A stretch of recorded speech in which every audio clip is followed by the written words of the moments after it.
cancel in the apocalypse! Hey everybody, about a week ago we saw Pacific Rim. Been busy so we haven't had time to film the review, but Aiden, what's the plot of Pacific Rim 2, Uprising? Uprising? Yeah. Pacific Rim Unchained. Pacific Rim Uprising is a toy commercial for Chinese people. It starts with John Boyega meets a little girl who built a giant robot transformer in her garage that can turn into a hamster ball. And it's just like all the small transformers they have in the Transformers movies, the cute ones, like the humpy one from the Transformers.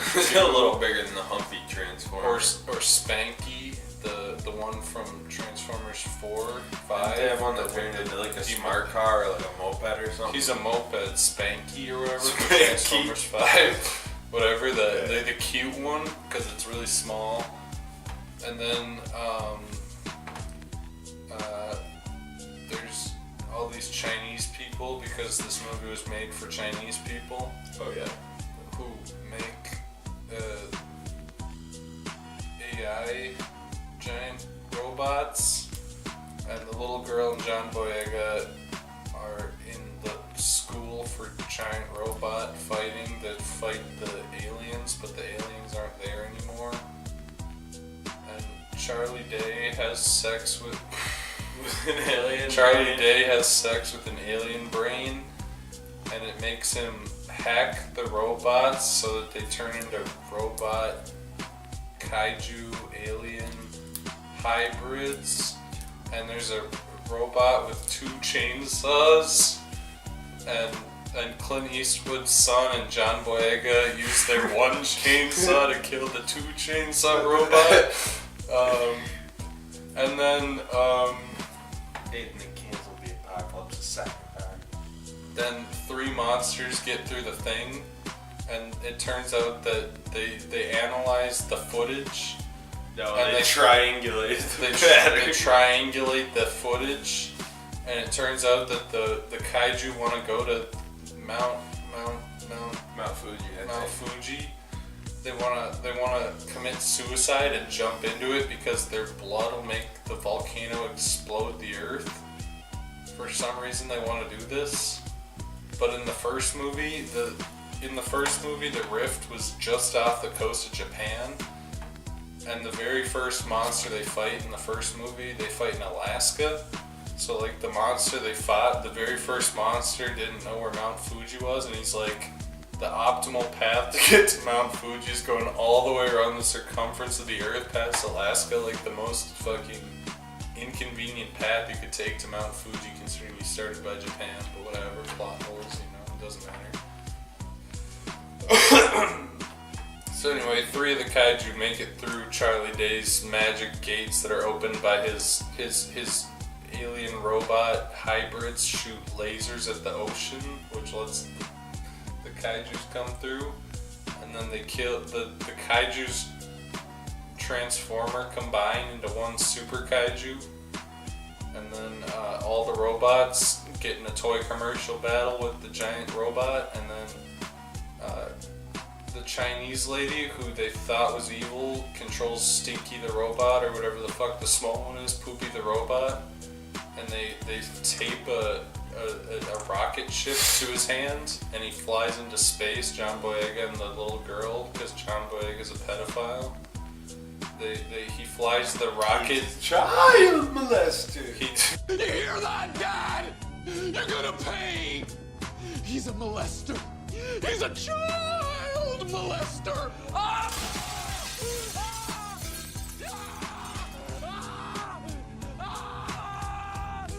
He tapes the rocket to his arm. Stinky the Hut tapes the rocket to his arm, and they fly into space, and they fall on top of the kaiju before it can commit suicide in the volcano and save the Earth. So Connor, what did you think of Pacific Rim Uprising?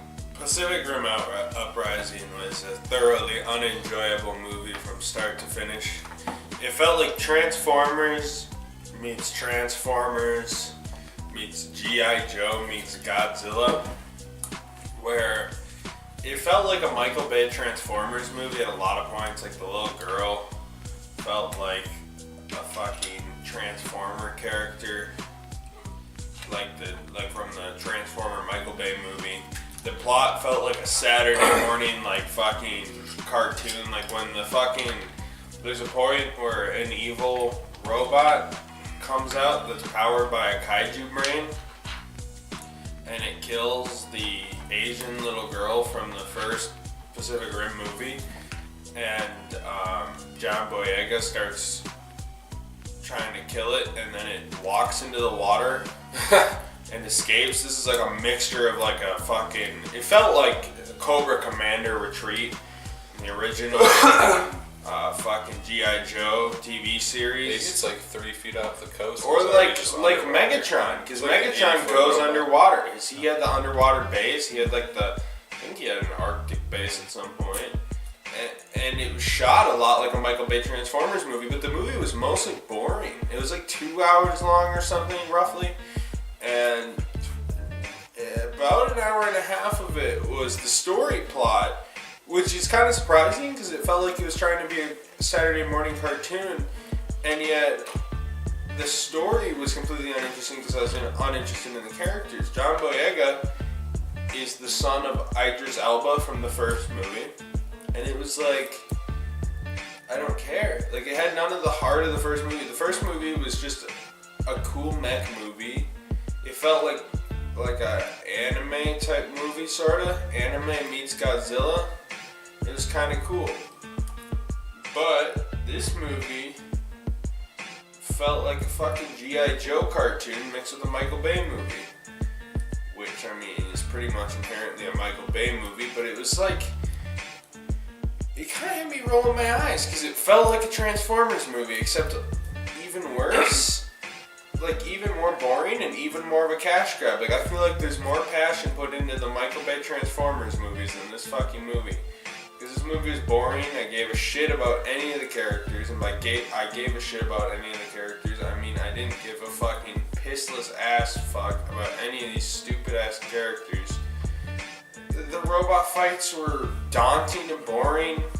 There were stupid ass things like the monster would just come in and go away. Obviously there were leaps of logic. And some of the characters that came back, like Charlie Day, it's like, I don't care, you know? I thought he was kind of wasted. I kind of liked that fucking Charlie Day was like, well, they probably couldn't because Ron Perlman was like, no.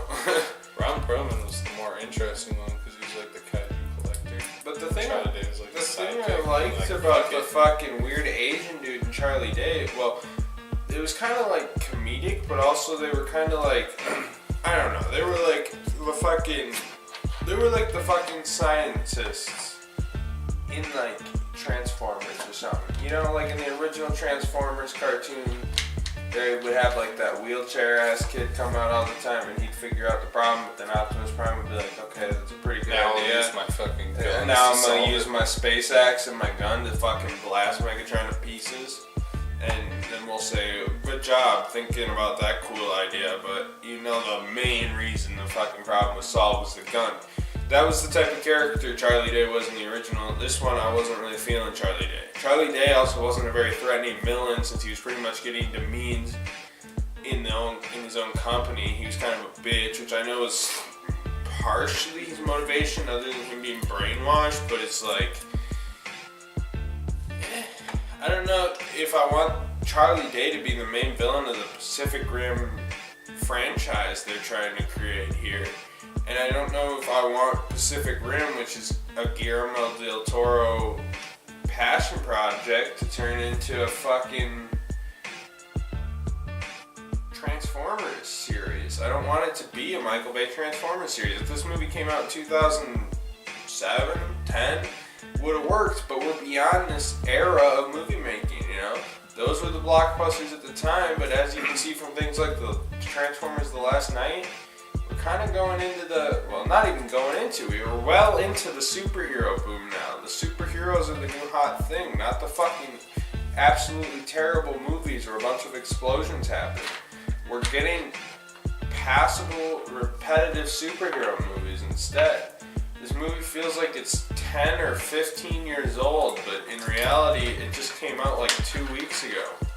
That's my problem with Pacific Rim Uprising. And on top of that, it's just bloated, it's just boring, and it never gives me a chance to care about the characters.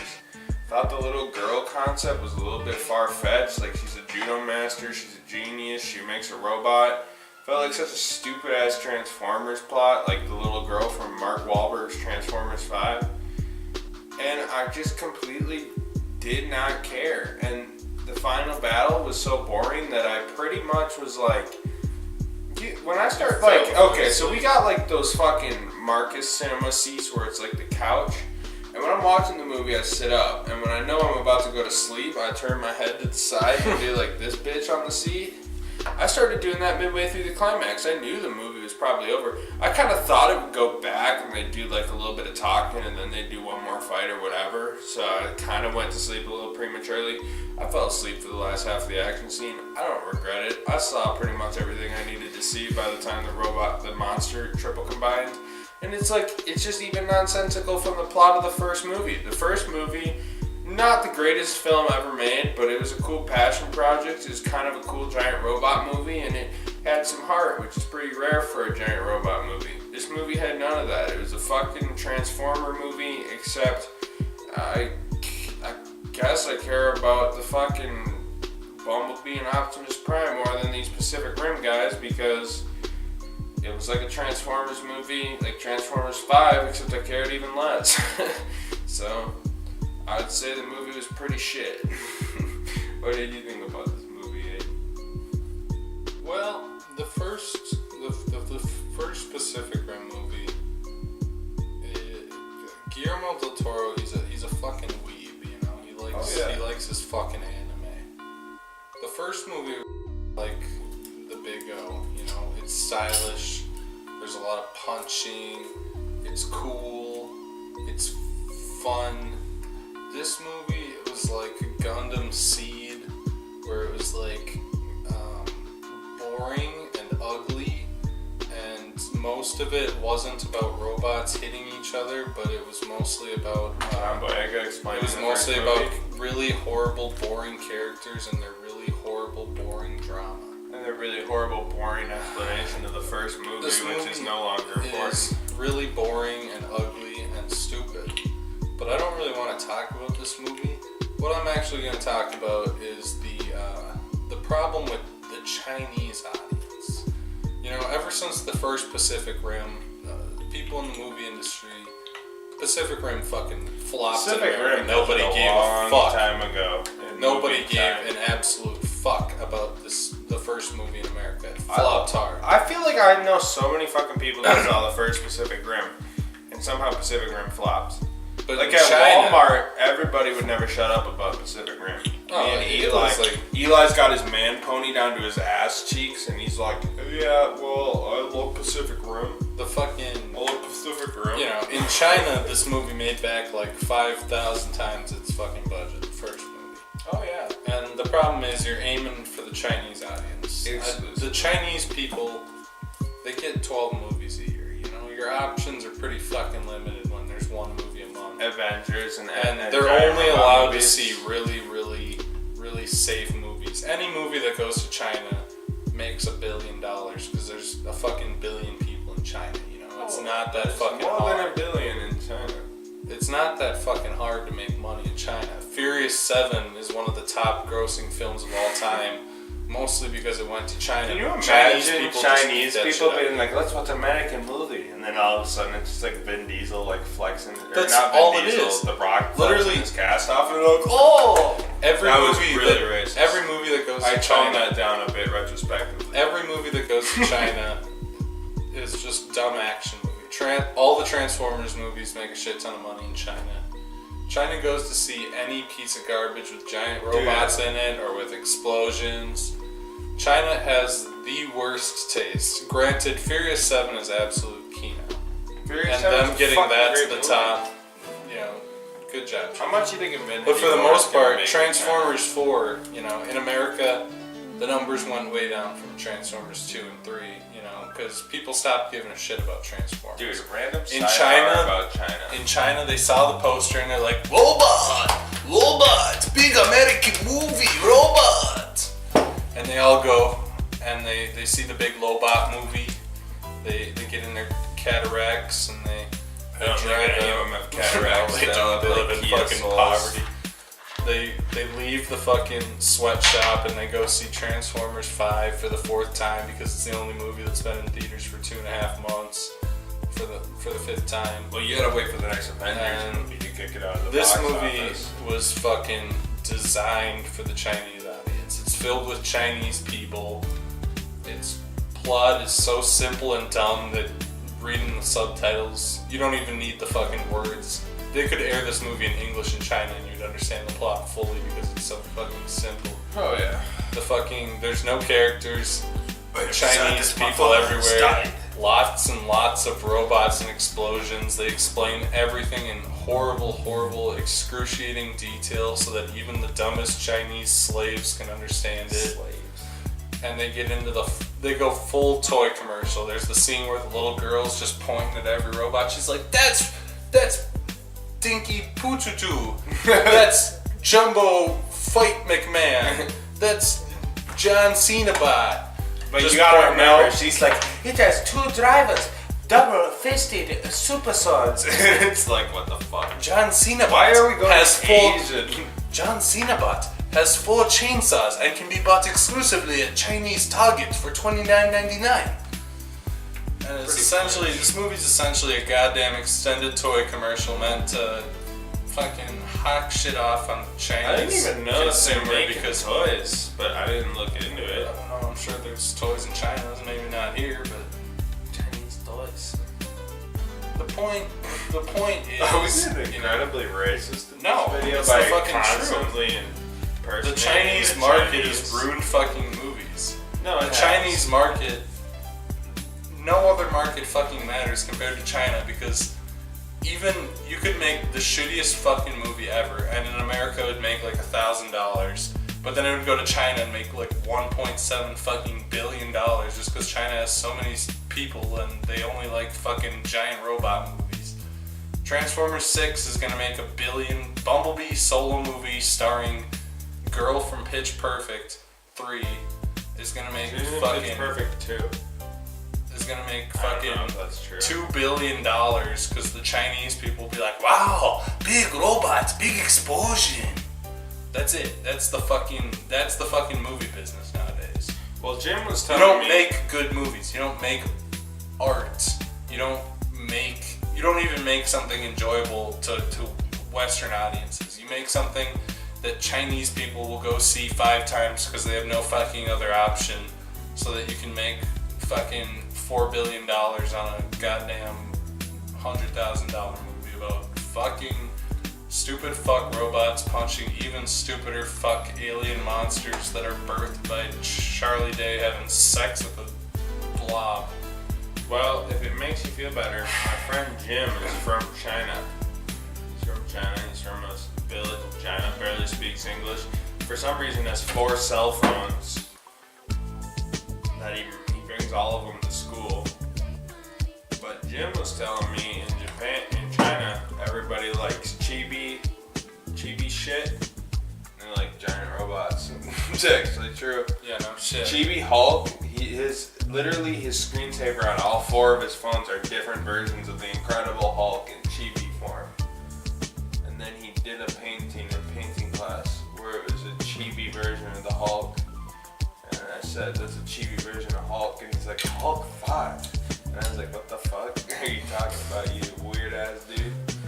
He's like, I'm gonna make my Hulk fart. And I'm like, bro, that's your preference. Anyways, that's not really important, but they like superheroes, they like giant robots, they like explosions, and they like This movie is like anime. peak Chinese Porn. market. It's like peak Chinese market. This movie is nothing but a cash grab for the The Chinese one problem market. with it being a complete Chinese cash grab Yes, it has a black person in it. Yep. China doesn't like the black people. But whatever. We're looking past that. I don't want to. Otherwise, this movie. Otherwise, he this thinks of movie. black people. Otherwise, this movie is just a Chinese market cash grab. As for the actual movie itself, I already gave my opinion. It's Gundam Seed. It's trash. Gundam Seed. 8 fucking years of the same garbage. This is that garbage. This is. Mecha can do a lot better. It can be, not Gundam Seed. And this movie is hot fucking trash in almost every aspect. Even the fucking robot designs. Like in the first movie, the robots all felt like they had a lot of weight to them, and they were like big and cool. And there was like the one that had 3 arms, and there was the Russian one that exploded. That was dope. And then in this movie, I remember that The there's cinematography also actually looked good in the first movie. This one just looked like transformed. And then in this movie, I remember the one that had the 2 chainsaws because it made me laugh really hard that he had 2 chainsaws, and I don't remember any of the other robots. There was the one that they drove that They may or drove may not the have been blue the one one that that was in the main blue. first movie. But But he looked exactly like the one the from other first ones were, there was at least 4 other robots, and I can't remember a single thing about any of them because they weren't cool. They were just. Well, I'll put it like this. It's always good to see Scott Eastwood in a movie. Love Scott Eastwood. I love. Remember when we went to see that Scott Eastwood movie? The Longest Horse or whatever. The Longest Ride, and then he gets shot with the gun, and then the movie started glitching out, and all those hicks behind us were like, "Yeah, why is the movie not working?" Well, and then we had to walk out. Aiden was so embarrassed that he bought the ticket for a different movie. So I was like, "Fuck! Now am I gonna buy it for that movie?" And I bought it for the movie, and then we ended up going to The Longest Ride. And they're like, "All right, guys, come on out." And at first they didn't really notice us, and they were gonna close it. And I hear, "There's 2 more up front." And then we had to do the block of shit. We're in the front row. We got refunded for going to The Longest Ride. They had to have known we weren't seeing. I think it was Furious 7 We claimed or we were something. seeing Furious 7.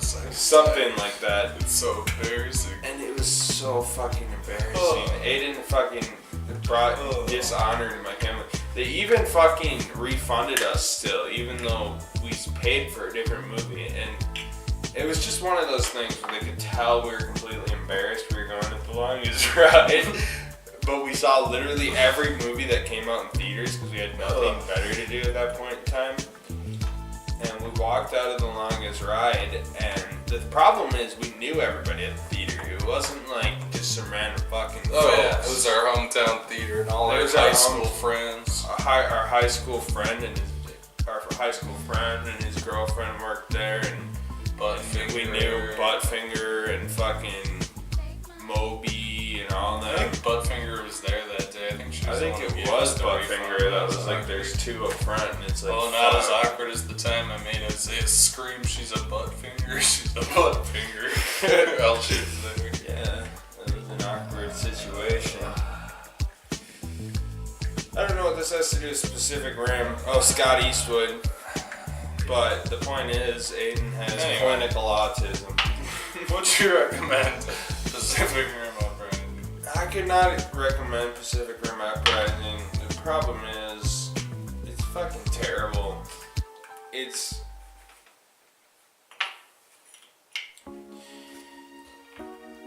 just fucking terrible. Every moment of it, I hated it with a passion. And it's not one of those things, it wasn't even hatred, it was just like, come on guys. Like, the first movie was good. This movie was like Scott Eastwood and Finn from Star Wars was selling America, and everything else was made to sell to the Chinese. And I don't care if you make a movie to sell to the Chinese, but then you have to at least care enough about the craft to make a movie that's not fucking retarded. This movie was boring. That's the biggest problem, is it was boring. Even the fight scenes were boring, and everything about it was boring, and I hated every moment of it. And I'd rather watch Ready Player One a second time, 5 more times, than watch Pacific Rim again. Hint at the next review. But Aiden, what did you think of Pacific Rim Uprising? I would recommend this movie to anyone who lives in China. Otherwise, you probably want to see it. 'cause Don't you're think we not have many gonna like Chinese it. viewers out of the 422 viewers we have. Well, anyway, if you live in China, you're probably gonna like it. If you don't, you're probably gonna